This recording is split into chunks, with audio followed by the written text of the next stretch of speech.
es buena hora para comenzar. O si queréis, Eh, demos un par de minutos, Hugo. No sé si la ¿Sí? Caro tiene algún problema de tiempo, No, pero sí, va a durar una hora. Yo creo que también son las 5 recién, 5:01, no tengo yo. sí, Se pues está por eso, conectando la unos gente 5 minutos ahora. más, tal vez. No ¿Sí? sé qué opinan ustedes, Samuel, Ana María, Carola. ¿Sí, dale? Me parece perfecto porque la conversación igual está entretenida. Sí. Estamos todos Entonces, escuchando nuestra es vida. Aprovechemos, sí, pues. una previa. Una previa aquí, Claro, tú claro. no Una conocías a previa. Samuel. Samuel es el secretario No. de Estudios de Trabajo Social, un tipazo. Además, yo le envío permanentemente sus camisas y tenemos una competencia. Y espero que Samuel me diga que hoy día mi camisa está bonita, po.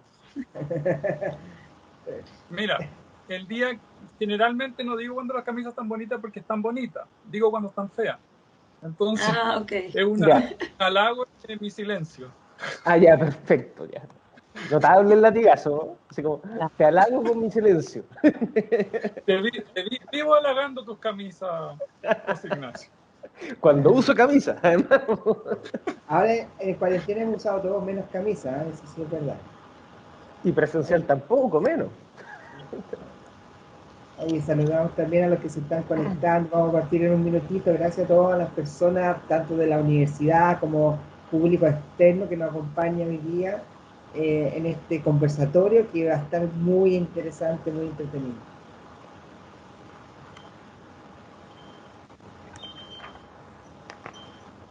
Sí, yo creo que esto de, como lo que estaba hablando de la pandemia, hemos comprado menos ropa, ¿no? Toda la gente ha comprado menos ropa. O sea, ha sido un ítem de ahorro permanente. Sí, Sí. yo creo que no me compré ahora camisas solamente para el verano, no me va a tener como cortas.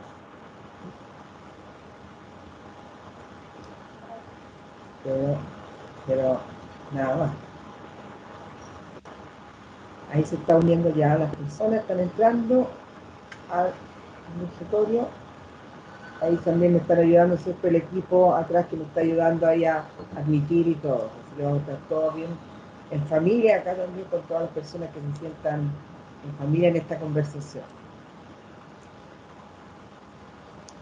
Que lo pasemos bien antes de que ya viene un feriado, así que por lo menos descansar algo dentro de lo que estamos viviendo también. Descansar.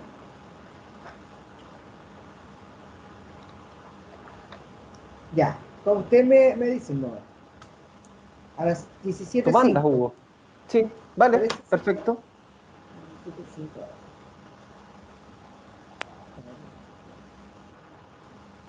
Está grabando también ya, estamos grabando, así que estamos ok para partir. Me están avisando por interno que estamos. Bueno, Somos profesores hola. también ¿Cómo? de La Serena. También, mira, qué bueno, están los profesores de La Serena, saludar también. Sí, hemos tenido, con esto de la virtualidad, es posible que se conecte mucha más gente, ¿cierto? Hemos tenido en los seminarios gente también de todo Chile conectada y también del extranjero, y eso ha sido súper bueno también. Esto es lo que ha dejado algo bueno de las pandemias, ¿cierto? Algo tiene que, algo bueno que deje las pandemias, ¿cierto?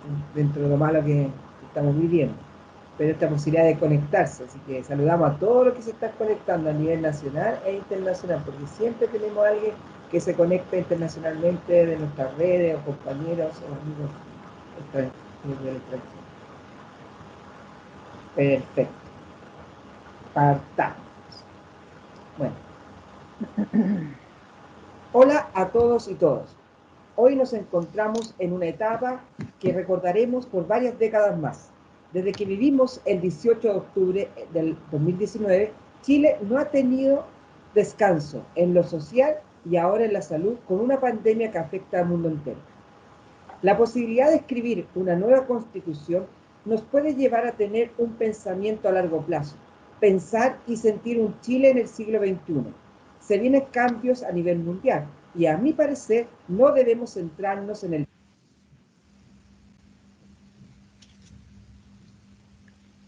Hugo, tu micrófono se silenció. Estás muteado, Hugo. Hoy, perdón, parto de nuevo. Continúe. Pero se escuchó o no nada. No. Sí, una parte, una parte. Sí, sí. Y estábamos a punto de llorar, así que dale nomás, sigue. ¿Y por qué se muteó? Alguien me muteó porque yo no lo hice. Samuel seguramente. Vamos, dale. Samuel está. Basura. Bueno, Sí. ¿dónde quedé? ¿Aló? ¿Sí? ¿No se me Dale, ¿Aló? escucha? nomás. Sí, dale, dale. Sí, Ya. dale nomás. Y a mi parecer no debemos centrarnos en el pasado, en nuestras diferencias, sino que es imprescindible centrarnos en los acuerdos y en el futuro que queremos. Mi nombre es Hugo Covarrubias, soy docente de la carrera de Trabajo Social y doy la bienvenida a este seminario, en el cual abordaremos temas de la nueva Constitución, desafíos y oportunidades en el campo de lo social. Solicitamos a todos mantener sus micrófonos apagados y si tienen preguntas o comentarios, hacerlas a través del chat. Y algo muy importante, que si todos nos pueden dejar también sus correos electrónicos para hacerles llegar una pequeña encuesta de nuestra actividad. Antes de presentar a los expositores, nuestra directora de carrera, doctora Ana María Galdames, les dará un saludo a todos y todas ustedes. Sí, hola, muy breve, muy buenas tardes a quienes nos acompañan hoy. Solo quisiera comentarles que desde el trabajo social ha habido un compromiso permanente desde un punto de vista ético, político e histórico que adhiere a la defensa y promoción de derechos sociales que disciplinarmente consideramos deben ser garantizados, traduciéndose en condiciones sociales, políticas e institucionales para su ejercicio. Por eso, frente a ello nos encontramos, tal como decía Hugo, con una oportunidad histórica única, la de una nueva constitución para Chile, que deje atrás la formulada en los años 80, cuyos contenidos precarizaron una serie de derechos sociales fundamentales. Y desde esa perspectiva, hemos decidido como carrera de trabajo social fomentar actividades que nos permitan conversar, generar un espacio para la reflexión, que nos permita también estar informados acerca de los desafíos y posibilidades que trae este nuevo proceso constituyente, que nos permita no solo ser espectadores, sino también protagonistas de estas transformaciones sociales. Para ello, quiero agradecer muy sinceramente al profesor José Ignacio Núñez, que a pesar de ser de la carrera de pertenecer a la carrera de Derecho, nosotros lo sentimos como parte de la carrera de Trabajo Social, y también a Carolina Mesa, quien generosamente ha aceptado nuestra invitación. También agradecer a todos quienes nos acompañan hoy día. Estaba mirando, ¿no es cierto? Hay estudiantes, académicos, académicas y profesionales de diversas áreas eh, con quienes compartimos el interés por abordar este tema, nuevamente los desafíos y oportunidades que nos trae esta nueva constitución. Así es que esperamos muy motivadas para escuchar tanto a José Ignacio como a Carolina. Así que bienvenidos a todos y espero que esta tarde sea una tarde muy interesante como prometía nuestro profesor Hugo Covarrubias. Muchas gracias, directora, por los saludos y nuevamente agradecer, ¿cierto?, a todos los que se están conectados, todos y todas los que se están conectando a este seminario. Así que les invitamos también a que puedan, ¿cierto?, dejar sus correos y comentarios o preguntas en el transcurso de las presentaciones. Hoy día tenemos dos expositores y la idea es, voy a presentarlos a ambos y luego voy a partir con Carolina Mesa. Carolina Mesa es abogada de la Universidad Alberto Hurtado, magíster en Derecho por la Universidad de Chile y máster en Políticas Públicas por la Universidad Pompeu Fabra de Barcelona, España. Además, Carolina es miembro e investigadora del Observatorio para la Nueva Constitución de Chile. José Ignacio Núñez es abogado de la Universidad Católica de Chile y doctor en Derecho, académico de Derecho Constitucional y director del Magíster de Derecho Público de la Universidad Central. Además, también es miembro investigador del Observatorio para la Nueva Constitución. Sí. Así que bienvenidas a ambos Gracias por acompañarnos y aportar en este interesante debate que vamos a tener hoy día sobre, ¿cierto?, la nueva o la posible nueva constitución para Chile. Antes de partir con el tema de Carolina, que es el tema de participación ciudadana, queremos preguntarte, Carolina, también por tu rol en el observatorio para la nueva constitución, y nos cuentes sobre el estudio que han realizado, que hicieron ustedes sobre las y los constituyentes. Ahí se escucha, ¿cierto? Sí. Perfecto. Gracias, bueno, gracias Hugo y a la Universidad Central por esta invitación. La verdad es que siempre se agradece este tipo de instancias en las que uno puede conversar, y más con personas de una distinta disciplina, la del derecho, como sacando un poco estos temas tanto del mundo jurídico e integrándolo como algo más social. Y nosotros, bueno, desde el Observatorio para la Nueva Constitución, en el que también colabora José Ignacio, y una serie más de universidades del país a nivel nacional y de organismos internacionales, lo que hicimos recientemente y se publicó hace creo que una semana atrás fue un estudio sobre los perfiles de los candidatos constituyentes, es decir, quiénes son estos candidatos a la Convención Constitucional.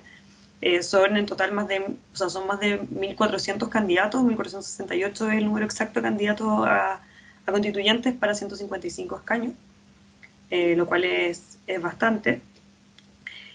Por lo tanto, nosotros hicimos como un barrido, un trabajo de bastantes horas con un grupo de ayudantes, y pudimos identificar cuáles eran los perfiles de los candidatos a constituyentes. Y los resultados fueron bien llamativos en el sentido de que demostró que no son los mismos de siempre los que son los candidatos a constituyentes, porque tenemos únicamente un 25% aproximadamente que son o que tienen experiencia pública o experiencia política, entendiendo la experiencia pública como aquellos que han trabajado alguna vez en algún organismo del Estado, municipalidad, ministerio, servicio, etcétera, o experiencia política, los que han sido autoridades designadas, autoridades electas, dirigentes de partido o dirigentes estudiantiles. Entonces, tenemos solamente un cuarto de este grupo de 1.400 candidatos que son o que cuentan con experiencia política. Todos los demás son rostros, por así decirlo, nuevos. Y esto puede ser visto desde dos miradas. Uno lo puede ver como una clara renovación de los rostros en la política, de que el estallido social llevó a que tengamos a nuevas personas involucrándose en la política y que no queramos ver a los mismos de siempre. Eso también se vincula mucho con el número de independientes. Tenemos un 60% de candidatos independientes que no van en listas de partido o que no son militantes, en realidad partidos van en lista de partidos, no son militantes. Por lo tanto, si uno cruza las dos variables, uno se da cuenta de que la ciudadanía claramente no quiere la misma lógica política que hemos tenido históricamente en Chile hasta el año 2019 con el estallido social. Se quiere ver un recambio. Pero por otro lado tiene otra cara y otra mirada también, que es una cara más como de la inexperiencia y en el fondo de decir, bueno, pero estos 75% de constituyentes no tienen experiencia política y quizás a la hora de negociar, más aún considerando que el quórum de aprobación va a ser 2/3, puede tener una serie de dificultades.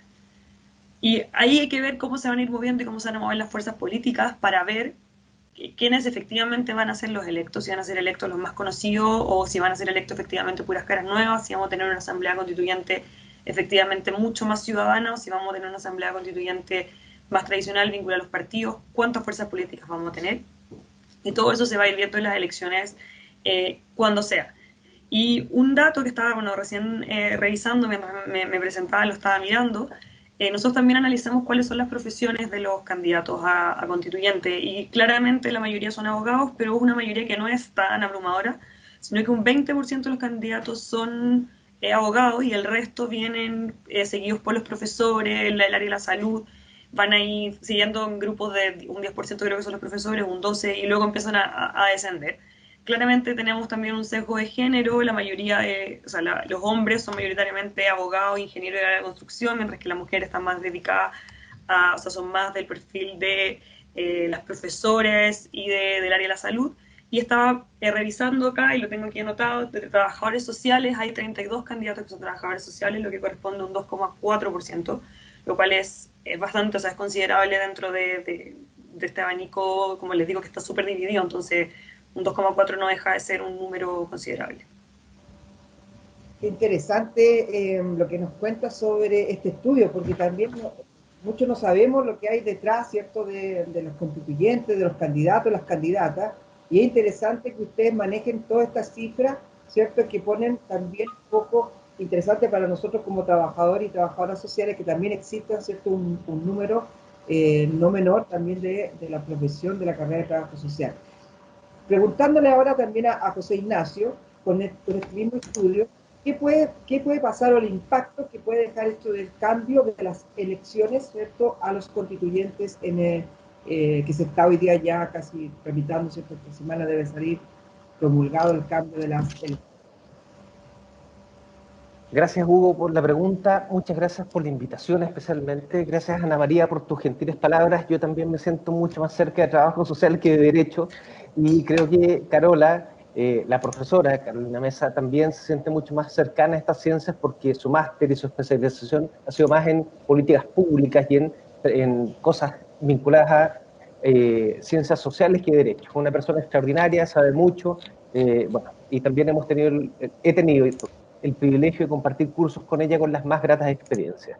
Y justo Carolina dejó dando bote la pelota para la pregunta que hace Hugo, porque considerando el perfil que tienen los candidatos y las candidatas, es bien relevante preguntarse por qué pasa si es que se pospone un mes o un tiempo específico la fecha de las elecciones. Y bueno, hay distintos factores que ella misma mencionó en este estudio fantástico que ella lideró junto a Tomás Jordán y Pamela Figueroa. Hay elementos que hacen que la cancha se desnivele aún más. Teníamos en el país, o tenemos en el país, una oportunidad histórica en donde vamos a, por primera vez desde que Chile es Chile, por primera vez vamos a redactar una constitución nacida no de un grupo de expertos, reitero, no estoy eliminando el lenguaje inclusivo, sino que siempre han sido hombres mayoritariamente los que redactan esos proyectos, que alguna vez fue ratificada por el Congreso, alguna vez fue ratificada por una junta militar, pero esta es la primera vez que vamos a tener una convención elegida, o teníamos esa posibilidad de una convención elegida en donde no estuviese integrada por los mismos y las mismas de siempre, en donde hubiesen independientes, en donde hubiesen mujeres. Y eso hoy día está en peligro. Y está en peligro, ¿por qué? Porque cambiar la fecha de una elección implica un costo alternativo o un costo directo, más bien dicho, muy importante para todas las personas que, por ejemplo, no están respaldadas por un partido político o que no tienen un mecenas o una mecenas que les financie su campaña. Puesto en una metáfora que lo hemos conversado y la he reiterado en varias oportunidades en distintos espacios, esto es como cuando uno está de vacaciones. En las vacaciones, en los últimos 2 días de las vacaciones, uno le quedan su poquito de lucas, su poco de plata, y se las gasta en pasarlo bien los últimos 2 días. Pues bien, los independientes han invertido sus últimos recursos en las últimas 2 semanas de campaña, y ya se los gastaron. Y cambiarles y extenderles la campaña hace que requieran más recursos. Y esos recursos, si son independientes, significa que van a provenir de intereses que intenten capturar su participación en la convención o que definitivamente revele que no son independientes. Y en el caso de las mujeres, es cierto, sigue rigiendo esta regla de corrección de la paridad, pero se va a producir un fenómeno en donde probablemente las mujeres que resulten electas sean las mismas mujeres de siempre que estén afiliadas a partidos políticos, porque en ellas van a poner sus fichas o las últimas monedas que les queden a los partidos políticos más poderosos para que resulten electas o tengan electividad o desarrollen campañas en el tiempo restante. Por eso es muy perjudicial. Y además está súper acreditado en la literatura, y ustedes como trabajadores y trabajadoras sociales son más especialistas de lo que uno puede mencionar al respecto.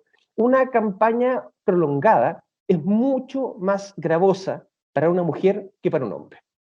Hace tiempo lo dijimos, y hay cifras también que lo acreditan. Durante este tiempo, por ejemplo, en la pandemia, solamente el 70%, o sea, menos del 30%, hago la cifra inversa, menos del 30% de los hombres ha dedicado tiempo a labores de corresponsabilidad parental. Eso ya fue un factor en su momento en abril para que mujeres muy capaces optaran por no inscribirse como candidatas a la convención. Si eso lo extrapolamos a esta prolongación de un mes más, el costo familiar que esas mujeres van a tener es mucho más alto. E insisto, y esto está acreditado, elecciones primarias y elecciones después definitivas en candidaturas presidenciales para mujeres se hacen mucho más cuesta arriba. Entonces el impacto que hay, de acuerdo a esta descripción que muy certeramente hace la profesora Mesa, es muy, muy impactante, es muy importante. Y también respecto de las profesiones. No todos son profesionales. Hay muchas personas que son, por ponerlo en sencillo y en simple, comunes y corrientes que trabajamos para vivir. Entonces, tener que trabajar un mes para vivir y autofinanciarse una campaña con todos los costos que eso implica, pone en una situación de mucha desventaja respecto de aquellas personas que están respaldadas, insisto, por bloques políticos o por mecenazgos. Entonces, es bien preocupante esto que se está adoptando como decisión. Y esto, ojo, tenemos que pasar desde la reflexión y la crítica a la acción. Y perdón, Hugo, por favor, si es que me estoy extendiendo en la respuesta, pero no puedo dejar de decirlo. Tenemos que buscar que en estos días que vienen en el futuro se encuentren mecanismos para mitigar justamente estas asimetrías que se van a producir. Ya hay distintos mecanismos. Aquí no estamos inventando la pólvora. Hay diversas formas en procesos constituyentes comparados en donde se ha intentado, por ejemplo, corregir o rectificar estas desventajas que tienen las mujeres cuando se enfrentan a una campaña política. Cuestiones tan simples como un financiamiento especial, cuestiones tan simples como un aporte estatal especial, o cuestiones tan gratuitas, fíjate, cuestiones tan gratuitas para el Estado, como por ejemplo que altere la distribución de tiempo que existe en la franja electoral y que beneficie a aquellos grupos que se van a ver desventajados, que les dé más tiempo para visibilizar sus propuestas, porque comparativamente ellos con recursos particulares no lo van a poder hacer.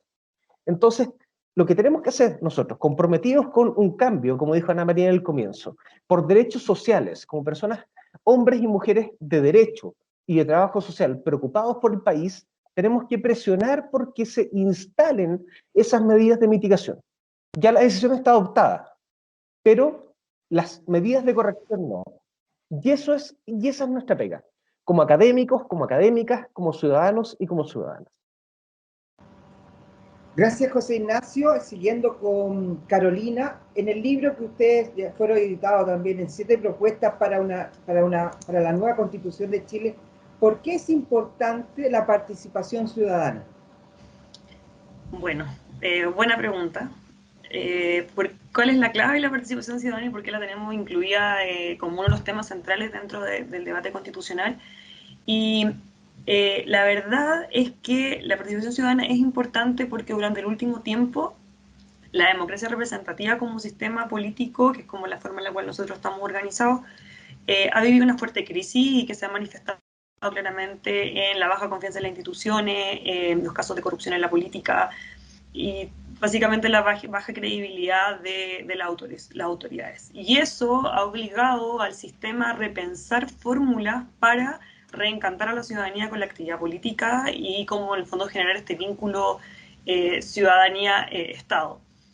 Y los mecanismos de democracia directa y la participación ciudadana vienen un poco como a tratar de resolver este problema y vienen a decir, miren, si nosotros incorporamos a la ciudadanía en estos conflictos o en esta toma de decisiones, ya no estamos tomando las decisiones hacia la ciudadanía, sino que la estamos tomando con la ciudadanía. Entonces, cuando la ciudadanía se siente parte en la toma de decisiones, cree en la decisión y por lo tanto la termina obedeciendo, porque la siente como legítima y la siente como parte de uno. Eso se hace solamente a través de mecanismos de participación ciudadana y mecanismos de participación ciudadana que van mucho más allá del mero voto en las elecciones o de elegir a los representantes en las diversas instancias, sino que que esté presente en una serie de instancias más allá del sufragio como tal, que sean instancias de participación ciudadana a nivel local, con asuntos que son de relevancia o algún tipo de audiencias, consultas. Por lo tanto, se considera tanto la ciudadanía organizada como tal, como podrían ser, no sé, los COSOC que han surgido hace un tiempo atrás, como la ciudadanía que pueda colaborar y manifestar su opinión a través de diversos mecanismos como el voto. Esto, como te decía, lo que busca es reoxigenar el sistema democrático y mantener como la gobernabilidad estatal, que si no, no tenemos cómo conservarla.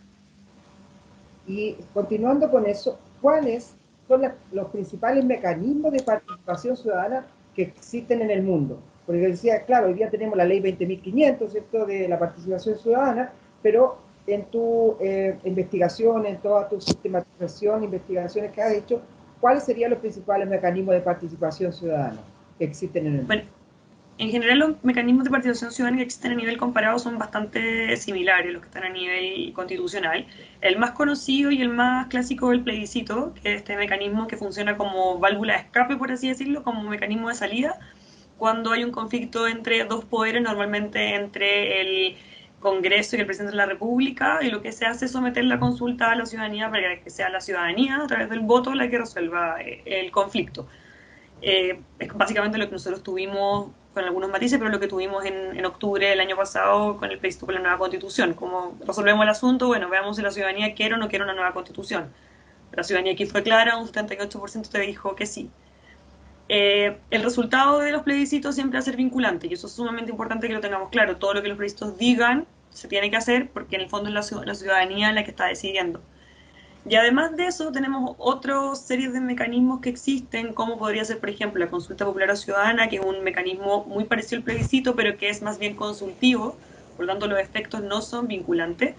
Se le consulta a la ciudadanía si quiere algo, la ciudadanía va o manifiesta su opinión, pero el resultado no es vinculante, sino que es una mera opinión o consulta que se tiene como antecedentes a la hora de discutir un proyecto de ley o de elaborar una política pública. Luego están los cabildos abiertos, que fueron un poco lo que se hizo el año 2016, la etapa participativa del proceso constituyente que llevó a cabo la presidenta Bachelet, que son mecanismos que la gracia que tienen es que la gente discute y la gente delibera. Aquí no es solamente decir sí, no quiero, sino que nosotros nos sentamos en una mesa, discutamos, deliberemos y lleguemos a acuerdos, lleguemos a conclusiones para ver si con eso podemos hacer algo. Y esas conclusiones se van a ordenar, se van a sistematizar y se le van a entregar a las autoridades para que ellas sean las que resuelvan el conflicto. Y luego hay dos más que son como los clásicos, o quizás los que están más modernos o más utilizados en la constitución a nivel comparado. Uno es la iniciativa popular de ley, que es aquellos casos en los que la ciudadanía se organiza un poco y arma un proyecto de ley y dice: nosotros queremos que se discuta, no sé, una ley sobre, estoy inventando ahora, derogación de la AFP, que ha sido quizás el caso más que más fuerza tomó el tema. Entonces la ciudadanía arma esta especie de proyecto de ley y va y lo presenta. Entonces tienen la iniciativa popular de presentar esta ley, la cual tiene que tener una serie de obligaciones por parte del Congreso, por último de ponerla en tabla, discutirla y ver si el proyecto puede avanzar. Este tipo de mecanismo de democracia directa está presente, por ejemplo, en países como Alemania, España, Colombia y Argentina.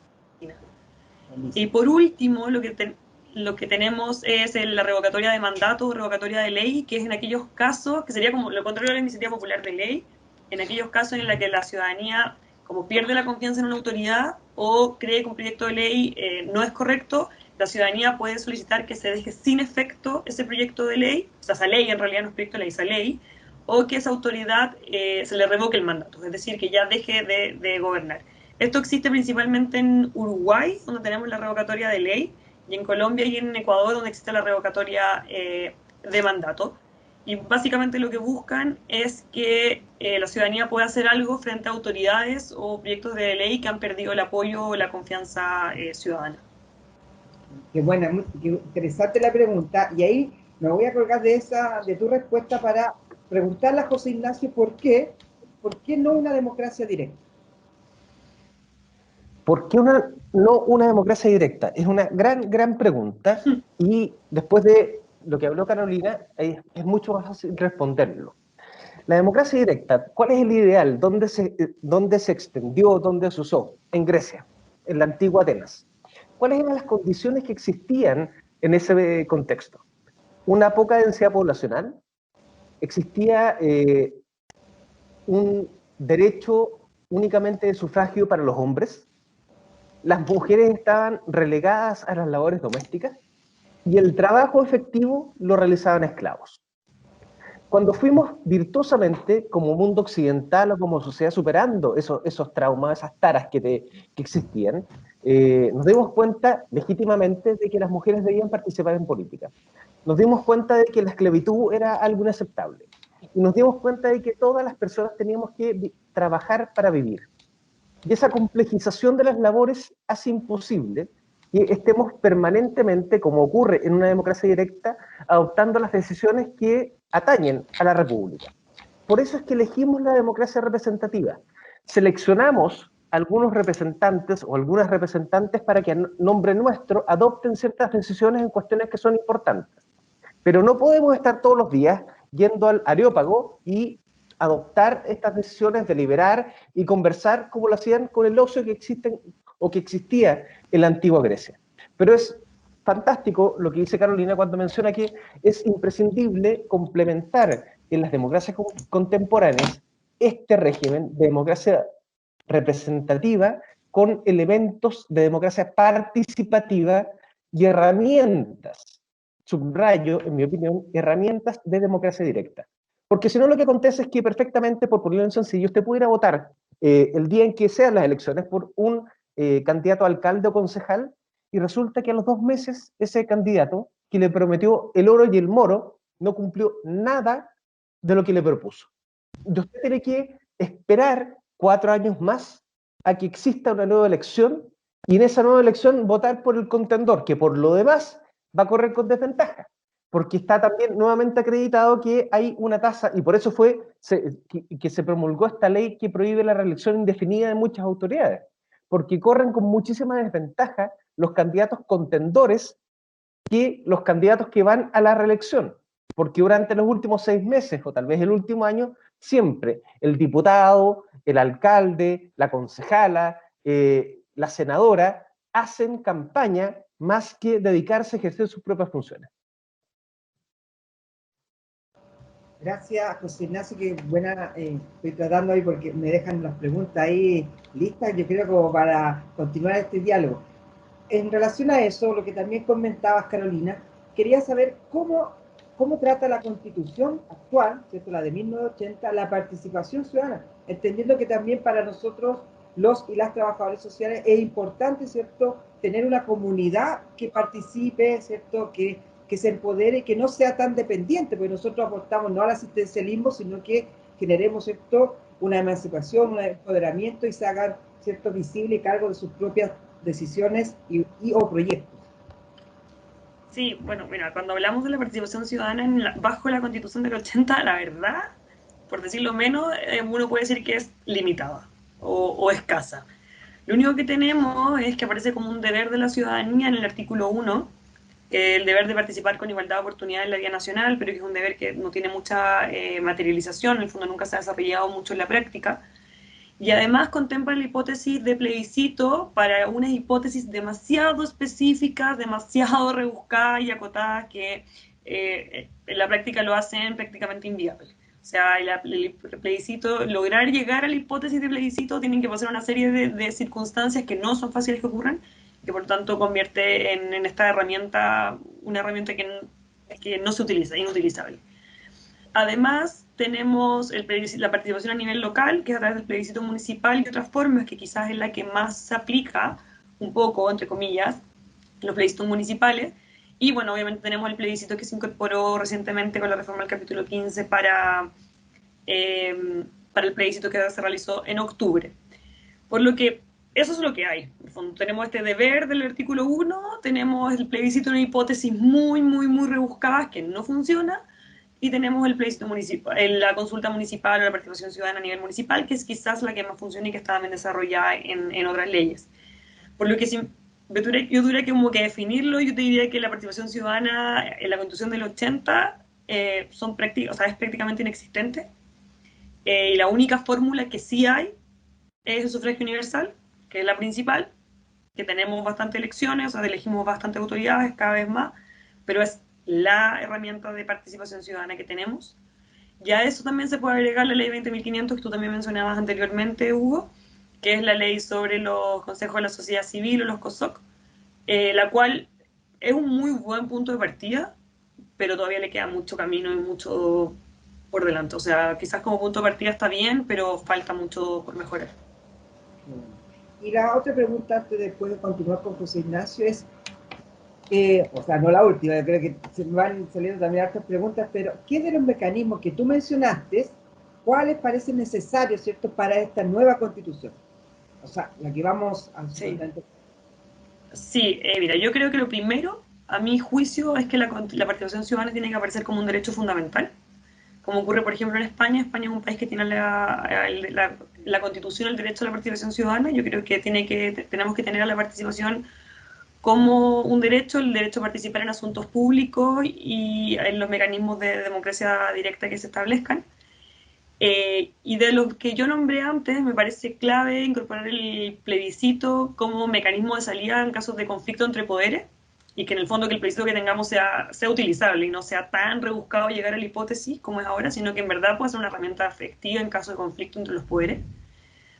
Y también mantenerlo como mecanismo de activación del cambio constitucional como lo tuvimos recién, o sea que en el fondo que si en 10 años más o 20 años más queremos cambiar la constitución del 22, ya yo creo que ya va para la constitución del 22, podamos activarla a través de un plebiscito. Y me parece importante, por otro lado, incorporar mecanismos como la iniciativa popular de ley, como una forma de la que la ciudadanía puede influir en la agenda política, es decir, que la ciudadanía pueda posicionar sus temas de relevancia en el debate legislativo. Y para que eso ocurra tiene que haber un quórum de adhesión bajo, es decir, que el porcentaje de personas que se requiera firma o que participen en esto no sea tan alto para que efectivamente pueda ser realizable. Y también incorporaría mecanismos de democracia directa en las políticas públicas y en las diversas instancias locales, para que la ciudadanía pueda estar más involucrada en el día a día en el que se de los gobernantes. Y sí, le daría una vuelta, pero le daría una vuelta, todavía no tengo muy clara mi postura al respecto de la revocatoria de mandato o revocatoria de ley. Quizá la revocatoria de mandato más sentido que un poco la revocatoria de ley, pero habría ahí que darle una vuelta a ver si incorporamos este tipo de mecanismo en la nueva Constitución. Interesante, gracias Carolina. Tomando todo eso también a José Ignacio y llevando estos importantes cambios que quizá, como decía Carolina, ¿cierto?, no aparecen o no están en la Constitución de 1980 y que para estudios, ¿cierto?, para las constituciones más modernas es importante que exista esta participación ciudadana. José Ignacio, ¿por qué es importante? Dos preguntas. ¿Por qué es importante una nueva Constitución, atendiendo también, ¿cierto?, esta necesidad de las personas que votaron a favor de la Constitución? ¿Por qué es importante una nueva Constitución en el siglo XXI? ¿Y cuál es la importancia del Tribunal Constitucional que ha tenido, ¿cierto?, en la Constitución de 1980? Y si también existe ahí un debate, cómo trabajar con el Tribunal Constitucional, porque parece como otro estamento que toma decisiones por sí solo. Chuta, esas son como preguntas de examen de grado, pues, Hugo. Estamos en trabajo social y nos apretáis más que un profesor de Derecho en examen de grado. ¿Por qué es importante una nueva Constitución? Voy a decir un cliché, pero que lo voy a explicar posteriormente. Chile cambió. Así de sencillo. ¿Y qué significa que Chile cambió? Chile cambió porque ya dejamos de vivir en dictadura. Y Carolina maneja mucho mejor que yo estos datos. Somos de los pocos países en el mundo que luego de dejar un régimen dictatorial no cambiamos de constitución. Prácticamente todos los países que transitaron desde un régimen de dictadura a una democracia, en el mundo occidental al menos, se dieron el espacio para cambiar la constitución. Ese ya es un factor para muchas personas, lo que se llama el pecado de origen de esta constitución, que todos sabemos que fue redactada por una comisión de estudios, que posteriormente fue revisada por el Consejo de Estado, que lo revisó la Junta de Gobierno, que hubo un plebiscito que no cumplió con ningún estándar democrático, y tenemos este regalo con todos los enclaves autoritarios y amarres antidemocráticos que están presentes en la Constitución. Esa es una razón. Pero también, si uno revisa la experiencia comparada, y vamos a citar un estudio de la Universidad de Chicago, Chicago Boys, si les suena. No es precisamente un lugar en donde exista gente vinculada a la izquierda. Ese estudio de la Universidad de Chicago demuestra que en promedio, cada 20 años se cambian las constituciones en el mundo occidental. ¿Y por qué se cambian? Porque las constituciones son como un traje. A veces crecemos, a veces engordamos, especialmente en pandemia, a veces cuando envejecemos nos vamos volviendo más chicos, o, por ejemplo, se nos va cayendo el pelo, y tenemos que cambiar los atuendos que utilizamos. Y como Chile cambió, requerimos efectivamente un cambio de la Constitución, una nueva Constitución, rediseñarla. Además, si nosotros observamos cómo está rindiendo, cómo está funcionando esta Carta Fundamental, hay un montón o una serie de instituciones que están demostrando que no tienen la capacidad de rendir adecuadamente en este contexto o los desafíos del futuro. Hay un montón de ejemplos. Voy a poner un ejemplo, un caso que es emblemático y que todos lo conocemos, que es justamente, o que han sido justamente las medidas en contra de la pandemia. En Chile, todo esto se ha manejado en base a beneficios, a bonos o a retiros de ahorros de las propias personas. Y para que eso acontezca, ha tenido que existir una tremenda lucha entre el Ejecutivo y el Legislativo. La Constitución actualmente vigente no solamente tiene un déficit en materia de derechos fundamentales, que ya es un elemento que hace que el traje nos quede pequeño, que nos quede apretado, más apretado de lo que debería ser, sino que el sistema de gobierno, el régimen político, también está diseñado para un modelo completamente diferente. Nunca se pensó, porque nunca se pensó que iba a perder el plebiscito Augusto Pinochet, nunca se pensó, por ejemplo, que iba a acontecer la situación en donde el presidente de la República fuese elegido con una mayoría bastante precaria y en el Congreso las otras fuerzas políticas tuviesen una mayoría que fuera capaz de oponerse a sus políticas públicas e incluso desafiar esas políticas públicas.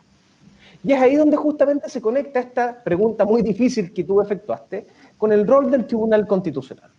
Porque ahí nosotros empezamos a tener la tentación de pensar que el Tribunal Constitucional es un órgano antidemocrático que opera como una tercera cámara que se opone a la voluntad del pueblo.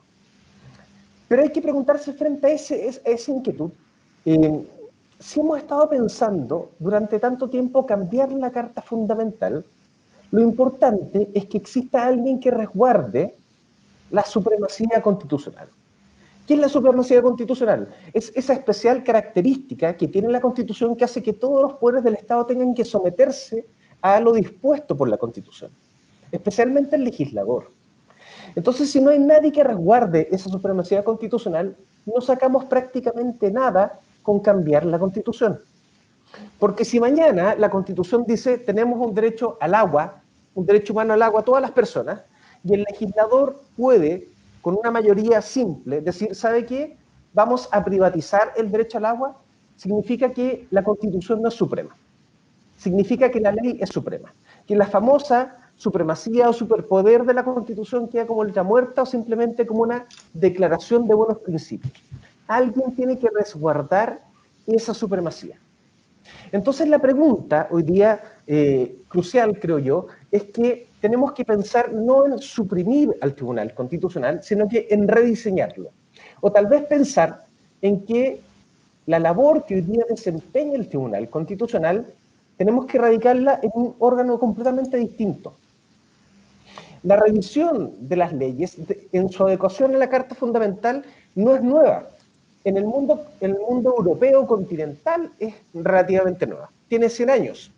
Hans Kelsen, un jurista austriaco, inventó y diseñó para la Constitución de Austria a los tribunales constitucionales. Pero la primera constitución del mundo occidental fue la de Estados Unidos.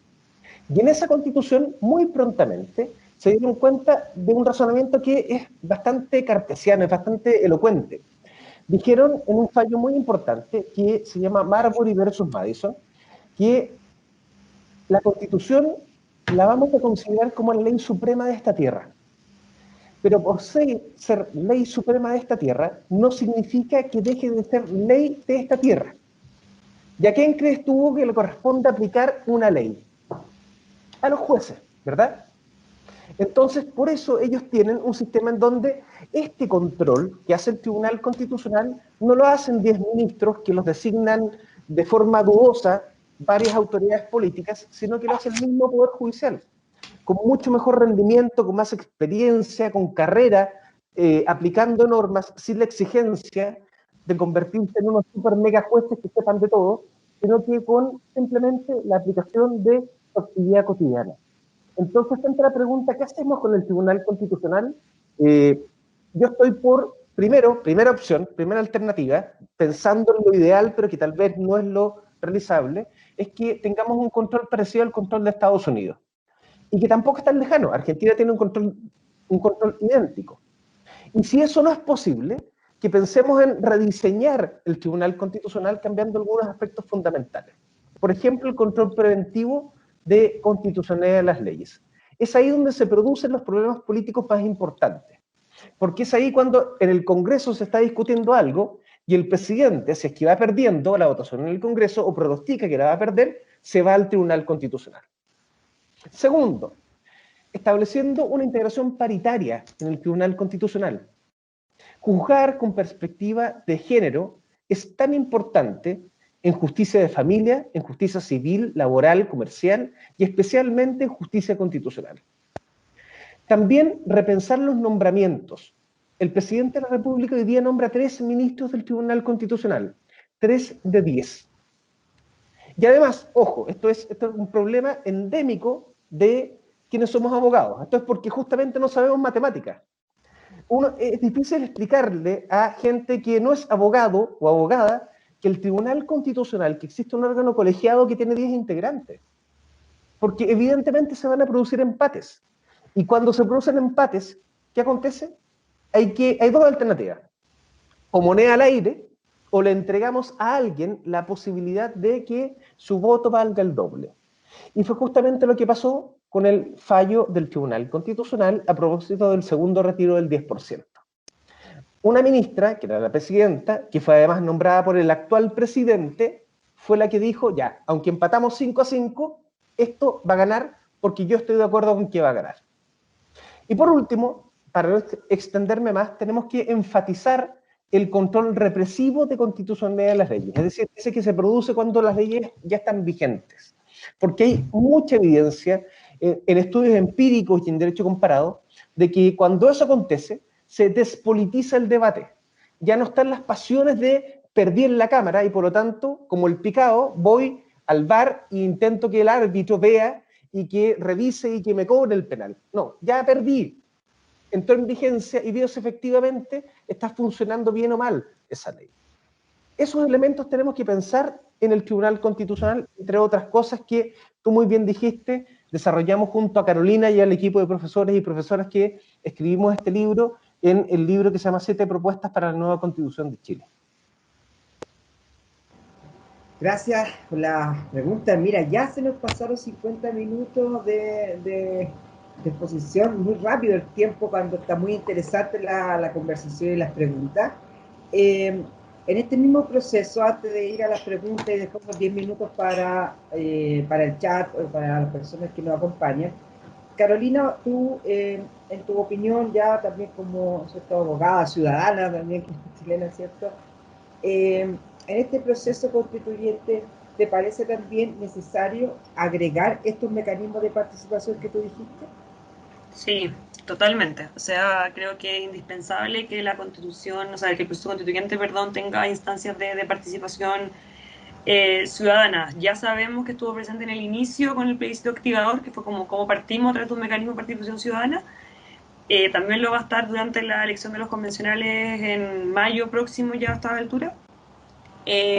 Y va a estar también en el plebiscito ratificatorio de salida, o sea, como está contemplado es un plebiscito de activador, una elección de los constituyentes y luego un plebiscito de salida. Pero hay que tener claro que la participación ciudadana no se agota en eso, no va a ser solamente en estas instancias, sino que tienen que haber instancias de participación ciudadana a lo largo de todo el proceso. Desde el Observatorio de la Nueva Constitución estamos trabajando también porque ya está acá listo un documento revisando las propuestas de reglamento que existen en el país, de reglamento de la Convención Constitucional, y existe acuerdo de todas las propuestas de los diversos sectores de que tienen que haber mecanismos de participación ciudadana durante la Convención Constitucional. En eso hay acuerdo. No hay acuerdo quizás en cuáles y cómo va a ser, pero sí hay acuerdo en que tienen que haber. Por lo tanto, yo sí espero que existan instancias de participación ciudadana en todo el proceso, ya sean mesas de trabajo con la ciudadanía, audiencias públicas, espacios de deliberación con los convencionales, consultas, y todo esto a través de mecanismos que permitan la inclusión territorial, lo que en la teoría uno podría decir que es bastante difícil por la geografía de Chile, etcétera, etcétera, pero que en la práctica, con la realidad hoy día de la pandemia, puede ser más fácil, porque lo más probable es que las sesiones sean online, que bueno, todo se va a transmitir por streaming, Entonces, podría ser que gente de diversas regiones puedan estar participando. Por lo tanto, yo me imagino a la ciudadanía siendo parte de todo el proceso constituyente a través de diversos mecanismos que puedan manifestar sus opiniones, preferencias y también, lógicamente, lo que es clave es que existan mecanismos de evolución a la ciudadanía, porque si no, todo lo que es la participación ciudadana queda, por así decirlo, coja.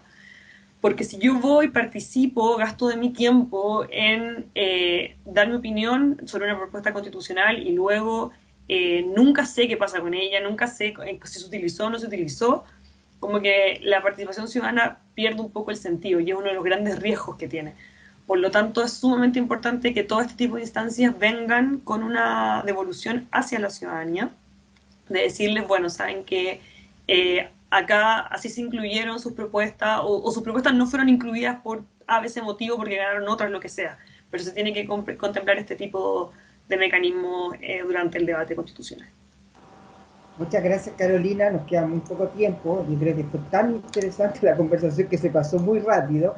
Voy a leer una pregunta del chat y después voy a dejar a la profesora Cristina que levantó la mano y yo creo que ahí también para no quitarles tanto tiempo, ¿cierto?, a nuestros invitados, voy a leerla. Se me escucha bien, ¿cierto? Dice, una pregunta acá de Rosa Mariela, nos dice, hola, quisiera preguntar por esta triple relación entre tipo de Estado modelos de desarrollo, tipo de políticas públicas y que finalmente terminan determinando las respuestas de los gobiernos a problemas, fenómenos sociales complejos, cambiantes, diversos. También pregunta por procesos ciertos de descentralización que pudieran verse favorecidos con una nueva constitución. Gracias a la pregunta muy buena y yo creo que también la hemos conversado, creo que aquí también los tres en otro debate. Así que las dejo ahí a ustedes dos. No sé si quiere partir José y después terminar con Carolina con la descentralización. Profe, ¿parte usted o parto yo? Te dieron la palabra a ti. Ya. Parte tú. Perfecto, muy bien. A ver, es súper interesante la pregunta y bueno, voy a acudir a dos ejemplos para intentar explicar o intentar responder lo que plantea esta pregunta. Hay un autor que, bueno, yo soy fanático de él y Carolina lo sabe, que es Luigi Ferrajoli, un italiano, que dice que las constituciones marcan tres ámbitos o tres dimensiones. Uno, el ámbito de lo que se llama lo decidible, que significa que es todo lo que las mayorías pueden definir dentro del juego democrático. Un segundo ámbito, que es el ámbito de lo indecidible, que es lo que no se puede decidir. Por ejemplo, si en la Constitución establecemos que se prohíbe la esclavitud, no puede posteriormente el legislador establecer o el gobierno determinar que va a existir un régimen de esclavitud. Y hay un tercer ámbito, que es lo indecidible que no, que son todas las obligaciones que pesan sobre el gobierno y que se traducen básicamente en los derechos sociales, salud, educación, vivienda, trabajo, por ejemplo. Entonces, una constitución perfectamente puede ser un marco, y es un marco, pero ese marco puede permitir, puede prohibir o puede obligar el desarrollo de ciertas políticas públicas. Y eso es lo que está en juego. Y ahí es donde se define el modelo de Estado.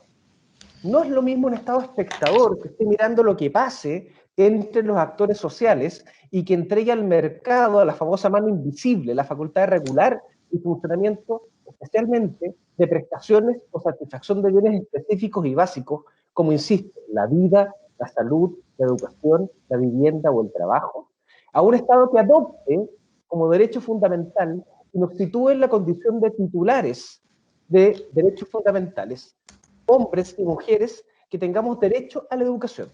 No es lo mismo. Y eso se adopta moviendo esta varilla entre lo decidible, lo indecidible y lo indecidible que no. Descentralización, otro tema. Y pongo un ejemplo, y perdón, se me extiende un poquito, Hugo, que es un ejemplo que me gusta mucho citar porque es muy gráfico. Mucho tiempo atrás, una profesora que estudiaba o que analizaba los resultados del CIMSE contó en una clase en la que pude estar presente una anécdota o un caso, en donde, frente a una pregunta del CIMSE que se aplicó a estudiantes de cuarto básico, se formuló un problema matemático. Y ese problema era el siguiente. Decía, si tú en un establo tienes 5 ovejas y sale una, ¿cuántas quedan? La respuesta que estaba en la cabeza de esa persona, santiaguina por lo demás, era 5, esto es matemática prueba de abogados, 5 menos 4, 5 menos 1, 4. Por lo tanto, cualquier respuesta diferente era equivocada. Pero se dieron cuenta de que en Chiloé, en un colegio, todos los niños y niñas habían respondido 0. La típica pregunta que los profes ponemos como distractor o para completar que tenemos que tener 5 alternativas dentro de las preguntas.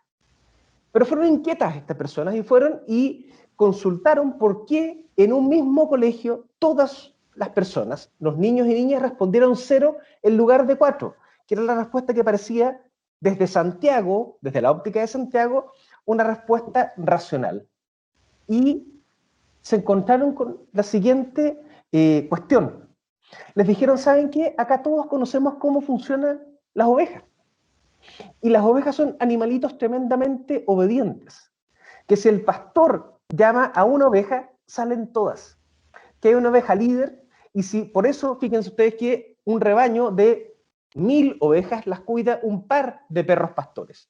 Por lo tanto, cualquier persona que sepa de ovejas sabe que si del establo sale una oveja, van a salir todas. ¿Qué significa esto? Que tenemos una visión en tantas cosas, incluso como esta, que nos hace pensar que en Chile somos todos iguales.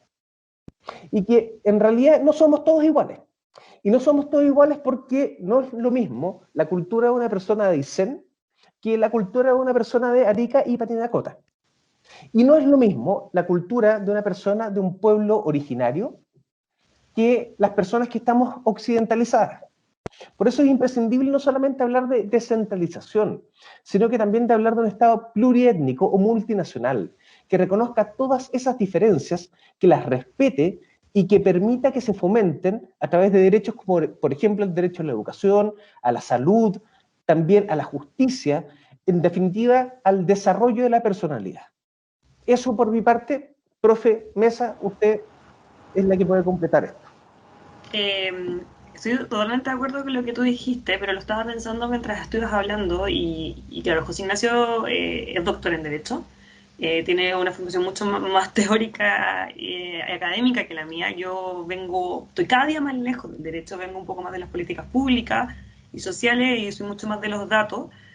Y respecto a la primera pregunta sobre este trinomio que se da entre el modelo de desarrollo y el modelo de Estado, esto es básicamente lo mismo que comparto 100% de lo que decía José Ignacio, es cómo nosotros entendemos el Estado y qué visión del Estado tenemos hoy en día. Y la visión del Estado que hay hoy en la Constitución chilena es una visión del Estado que privilegia el actuar de los particulares o de los privados por sobre el Estado. Por lo tanto, bajo esa lógica, todas las políticas públicas y todo modelo de desarrollo que haya en nuestro país va a ser mirado de una prisma del prisma de los particulares, por sobre lo social. Entonces eso va a generar que todas las políticas públicas están enfocadas a proteger, por ejemplo, al empresariado y no a proteger a la población en general. ¿Cómo se soluciona eso? Cambiando la Constitución. Así de simple, hoy día lo decimos así de simple, porque después de no sé cuántos años ya que llevamos peleando por esto, hoy día uno puede decir, bueno, cuando cambiemos la Constitución vamos a poder cambiar esto. Y respecto a la pregunta sobre la descentralización, solamente un dato, y también complemento lo que decía José Ignacio, 2/3 de los convencionales a la constituyente van a ser de regiones. Ya por la distribución que tienen, solamente 1/3 representa la región metropolitana, y los otros 2/3 van a ser de regiones. Por lo tanto, si esos 2/3 son de regiones, yo debería pensar que la descentralización va a ser un tema central de discusión de la Convención Constituyente y que va a ser foco de debate cómo logramos descentralizar más el país. Buenísimo, buenísimo. Mira, voy a levantar la mano, la profesora Cristina la voy a dejar ahí stand-by para que los externos también puedan participar. Mauricio Dini levantó la mano, que pueda abrir su micrófono, hacer una pregunta concreta, ¿cierto? Y después voy a leer las últimas preguntas del chat y con eso ya daríamos, porque si no extenderíamos mucho. Mauricio, tu micrófono. Hola, muy buenas tardes a todas y todos. Quisiera preguntarle a cualquiera de los dos el siguiente tema.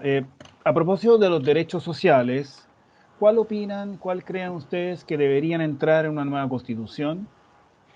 Y la segunda pregunta, digamos, un ideal escenario en donde tenemos un modelo estadounidense de tipo directo y deliberativo, donde la ciudadanía vota por cualquier cosa, en sentido que hay amplia participación, ¿verdad? Y en un modelo más parlamentarista, eh, pensando en España e Italia, donde, por ejemplo, existe el referéndum consultivo y abrogativo. ¿Cuál sería el modelo que más se ajustaría a Chile? Muchas gracias. Qué buena pregunta. ¿Parto yo o no? ¿Al revés ahora? Sí, Vale. dale. Bueno, respecto a la primera pregunta que hacía el profesor, ¿o no, Mauricio? Sí. La verdad es que yo creo que más que los derechos sociales que incluyamos en la Constitución, yo creo que es fundamental hacer un cambio en la matriz interpretativa de la Constitución, es decir, de cómo la vamos a entender, cómo vamos a entender todo el ordenamiento jurídico desde las bases. Porque como decíamos recién, la Constitución del 80 tiene una matriz interpretativa que es básicamente el neoliberal. Entonces, tenemos derechos sociales en la Constitución, tenemos derecho a la salud, tenemos derecho a la educación, pero están mirados desde un prisma individual. Y eso hace que en el fondo su ejercicio, cuando se llevan a la práctica, se hagan desde una perspectiva neoliberal. Entonces, más allá de cuáles tengamos incluidos en ella, yo creo que lo importante es cómo los vamos a interpretar y cómo los vamos a mirar. Y en eso, todo lo relativo a tener un Estado social de derecho, a incorporar la solidaridad como un principio dentro de la Constitución, van a ser elementos clave. El tener un Estado activo, un Estado con grandes facultades, sobre todo en materias de derechos sociales que tienen que realizar prestaciones. Cuando nosotros hablamos de derechos sociales, son derechos que exigen prestaciones por parte del Estado y que hoy día no están en condiciones de darlas. Entonces necesitamos ese cambio en la forma de entender el Estado. Y respondiendo ya así como más directamente a la pregunta, ¿cuáles hay que estar? Yo creo que claramente hay que mantener los que tenemos, cambiándole esto que les decía, o sea, tiene que haber unos derechos educacionales, los derechos a la salud, derecho a la seguridad social, rebajándole el quórum de modificación. Tenemos que incorporar el derecho a la vivienda, que no lo tenemos, con los elementos propios de ese derecho, y tenemos que también modificar todo lo relativo al derecho al trabajo. Pero creo que uno de los puntos más sensibles de la Constitución y donde la reforma tiene que ser más profunda es en tema de derechos sociales. Muchas gracias por la respuesta aquí. Para ir ya cerrando, voy a leer algunos las preguntas, comentarios y ustedes ahí toman algunas que quieran responder y con eso podemos. Nos dicen acá, bueno, una dice, hola, quisiera preguntar a los invitados qué derechos de la infancia también debieran existir, algo ahí pueden hacer una pincelada, y también, bueno, aquí dice, también, Cami pregunta eso, Nelson Gabriel pregunta también, dice, mientras más participación ciudadana, es decir, la responsabilidad se diluye y nadie se hace responsable. En España no existe tanto la participación ciudadana, no es más del 25%, acá la gente con suerte va a votar. Es otra pregunta o comentario con respecto a eso, y eso está leyendo. Súper. ¿Voy yo ahora? Ya. Sí, infancia. Es un tema pendiente, muy pendiente. De hecho, un tema que se puede cuestionar hoy día respecto al proceso constituyente es la ausencia de participación de adolescentes. Las constituciones están pensadas no solamente, o cuando queremos una constitución, y lo hemos visto, esta ha durado más de 40 años, no solamente rigió a quienes la redactaron, sino que rigió a sus hijos y a sus nietos. Entonces, quienes hoy día son niños también tienen algo que decir, si es que además entendemos que los niños son sujetos de derechos. Entonces, una cuestión que estaba pendiente hoy día y que sigue pendiente es cómo hacemos participar a niños, niñas y adolescentes en pensar, o al menos sugerir, o participar, como lo ha mencionado muy bien la profesora Mesa, en el futuro del país. Y tenemos que hacernos cargo de eso. Una alternativa era, por ejemplo, incorporar o disminuir la edad para votar. No es razonable, por ejemplo, que hoy día una persona a los 16 años sea responsable, o desde los 14, que tal vez sea responsable penalmente. No es razonable que una persona a cierta edad menor que la edad para sufragar se pueda casar, pero que no pueda votar, ni mucho menos participar en un proceso constituyente. ¿Qué derechos en particular? Bueno, básicamente aquí no tenemos que inventar la pólvora, sino que tenemos que aprender de afuera. El derecho al interés superior del niño, el derecho a ser oído, el derecho a la autonomía progresiva, el derecho a la paternidad, y cuando hablo del derecho a la paternidad me refiero a la identificación de la paternidad, el derecho a las familias. Ojo, el derecho a las familias no tiene que ver con la conformación amorosa o la relación que existe entre los progenitores de un niño o una niña. Tiene que ver con la facultad de un ser humano menor de edad que tiene o que debe tener asegurado por el Estado la facultad de tener una familia. Respecto a la participación, yo creo que Carolina tiene mucha más autoridad que yo para mencionarlo, pero ojo, ese problema se resuelve, el que se mencionó en la pregunta respecto a la participación, muy fácilmente. El peor error que se cometió en materia constitucional, creo yo, durante los últimos 10 años, fue el voto voluntario. La democracia se fortalece justamente con la responsabilidad ciudadana. Si hoy día tuviésemos voto obligatorio en todas y cada una de las elecciones, bueno, ahí sí que nos hacemos responsables. Porque es súper fácil quedarse en la casa, decir yo mañana tengo que ir igualmente a trabajar, así que yo no voy a ir a votar porque van a elegir los mismos de siempre, y después quejarme. Eso es súper fácil. Y es súper fácil también ir a votar y dejar que esto quede capturado por los grupos de interés, porque los que tienen algo que perder, la gente que tiene inversiones, por ponerlo en sencillo, o los poderosos, claro, a ellos no les da lo mismo quien gane. Pero tenemos que concebir todos que es una responsabilidad cívica que todos formamos parte de la polis. Cuando superamos justamente ese trauma y empezamos a hablar de democracia representativa y empezamos a incorporar y nos transformamos de súbditos en ciudadanos primero y después en ciudadanos y ciudadanas, es que el mundo evolucionó. Si no nos hacemos cargo con valentía y con coraje democrático de esa responsabilidad, pues bien, ahí sí que nos vamos a estar quejando permanentemente. Y ese es el desafío.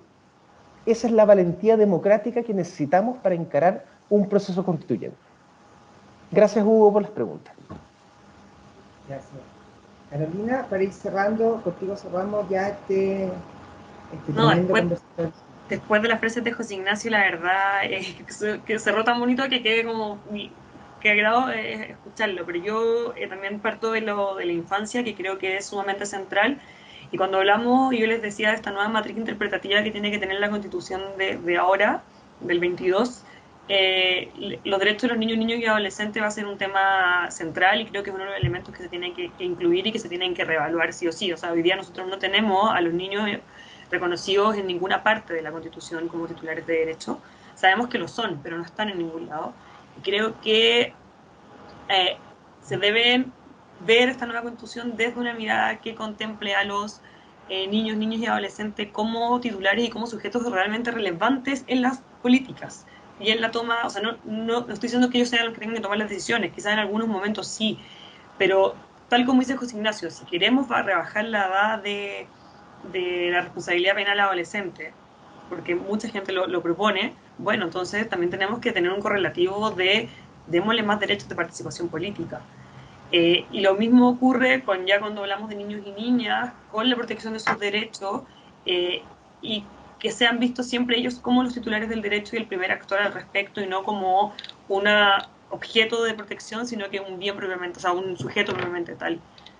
Y sobre lo que hablábamos también de respecto a la participación, si es alta o si es baja, y si la gente quiere o no quiere participar, totalmente de acuerdo en lo que decía José Ignacio, de que el voto tiene que ser voluntario porque tenemos una responsabilidad cívica de ir a votar y de participar en este tipo de decisiones.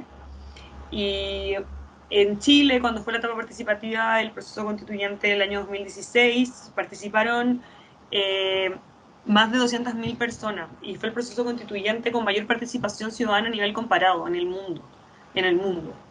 Y eso demuestra que la ciudadanía en Chile sí quiere participar, que sí le interesa formar parte en estos procesos y en la toma de decisiones, Y eso hay que mantenerlo y hay que incentivarlo. El plebiscito mostró que mucha gente fue a votar con contexto de pandemia. Quizás si no hubiésemos tenido pandemia hubiese ido a votar más gente aún de la que fue, y esperemos que esa sea la tendencia al alza en la participación ciudadana y no a la baja.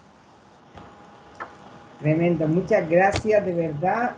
Podríamos estar mucho tiempo acá, esto es muy interesante y muy bueno también desde este espacio poder reflexionar, ¿cierto?, con todos expertos en el tema, también desde lo social, que para nosotros muchas veces desde el trabajo social, y lo hemos conversado en esta sinergia con José Ignacio, muchas veces las políticas públicas se transforman en camisas de fuerza para los trabajadores sociales, que tenemos, ¿cierto?, un Estado tan multifocalizado, subsidiario y no solidario, y por lo tanto siempre andamos compitiendo y tenemos el gen en nuestra sociedad.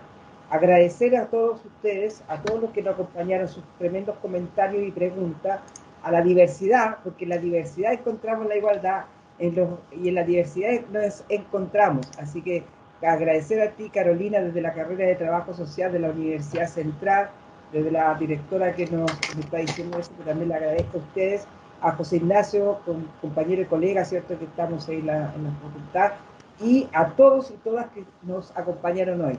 Si es posible, a los que quieran abrir sus cámaras y despedirnos y así poder sacar una foto más grupal de todo, sería genial. Así que muchas gracias, que tengan un buen fin de semana de descanso en esta Semana Santa y sigan cuidándose con todas las medidas sanitarias que tenemos en el país. Un abrazo y muchas gracias a todos y todas. Muy bueno, felicitaciones. Gracias por la Muchas invitación. gracias. Muchas gracias. Adiós. Adiós. A cuidarse. Muchas gracias. Chao, que A estén cuidarse. bien. Quedarse en la casa. Muchas gracias. Chao, chao, adiós. Chao. Chao. Muchas Cuídense. gracias, También. felicitaciones. Muchas gracias, José Ignacio. Feliz cumpleaños allá, Nelson. Saludos a todos. Gracias. Ahí mira, está Cristian de la Fuente, un trabajador social que se postula a concejal también de La Granja. Así que ahí también participando.